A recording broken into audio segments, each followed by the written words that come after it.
कि इस नारे के बाद बीजेपी की आईटी सेल जिस तरह से सक्रिय हुई, जिस तरह से उस वीडियो को काट कर वायरल किया गया, ऑडियो को वायरल किया गया, ये सब क्या जताता है? क्या एक खेमे में घबराहट है, या ये एक स्वाभाविक रिएक्शन है कि इस तरह की कोई चीज हो तो उसको रोका जाए?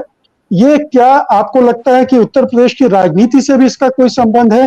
क्योंकि मुजफ्फरनगर में ये नारा लगाया गया था, उसी इलाके में दो फाक हुए थे हिंदू मुसलमान, उनको जोड़ने की एक कोशिश की गई थी।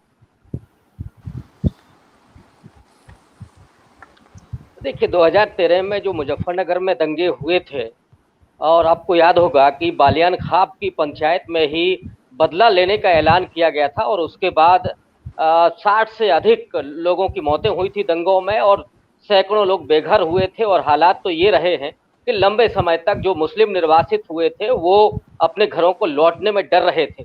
और कुछ ऐसे भी गांव हैं जो मुस्लिम माहौल है, वहां पर जाटों को जाने में, घुसने में आशंका होती है। तो ये एक पूरा डर का माहौल था, एक खौफ का माहौल था, और सांप्रदायिक विभाजन पूरी तरीके से पश्चिमी उत्तर प्रदेश में देखा गया था। लेकिन आज अगर जो किसान महापंचायत हुई उसी मुजफ्फरनगर की धरती पर, और उसी एक तरह से जो टिकैत साहब है उन्हीं के आह्वान पर वो हुआ था, तो मुझे लगता है कि उन्होंने अपनी तई एक बड़ा मैसेज देने की कोशिश की, और उनके छोटे भाई ने उस गलती को भी स्वीकारा। और पूरे पश्चिमी उत्तर प्रदेश में जो किसान आंदोलन है, उन्होंने मुसलमानों को फिर से जोड़ने की, गले लगाने की कोशिश की।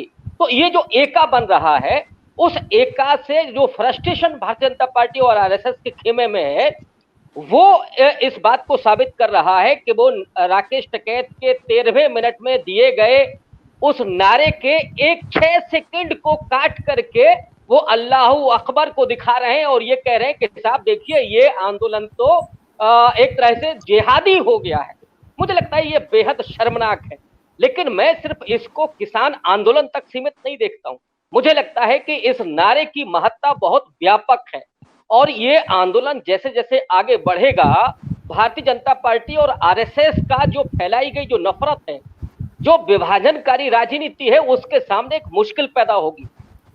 आप देख रहे हैं कि पिछले एक दशक में एक नारा बहुत तेजी से नफरत और डर, खौफ, इसका एक आतंक का पर्याय बन गया है। आप किसी की भी लिंच करेंगे, जय श्री राम का नारा लगाइए, किसी मुसलमान को, किसी दलित को, किसी को भी पीटते हुए आप जय श्री राम का नारा लगा सकते हैं। और साथ ही साथ अगर आपको बलात्कारियों का समर्थन करना हो, तिरंगा यात्रा निकाल रहे हो, तो आप जय श्री राम का नारा लगाइए, और वहां आपके सारे कुकर्म जस्टिफाइड हो जाते हैं। तो एक वो नारा जो पूरे देश में आतंक का पर्याय बन गया है, राम के नाम पर जिन्होंने जिस तरीके से बदनाम किया राम के नाम को, मुझे लगता है कि इस नारे की जो अल्लाहू अकबर और हर हर महादेव है, इस नारे को उसके एवज में खड़े होते हुए देखना चाहिए। तो सांप्रदायिक सद्भाव और एकता का नारा बन रहा है, और आपने उसके इतिहास का जिक्र किया, ये इसलिए मैं कह रहा हूं कि इसका सिर्फ तात्कालिक प्रभाव नहीं है।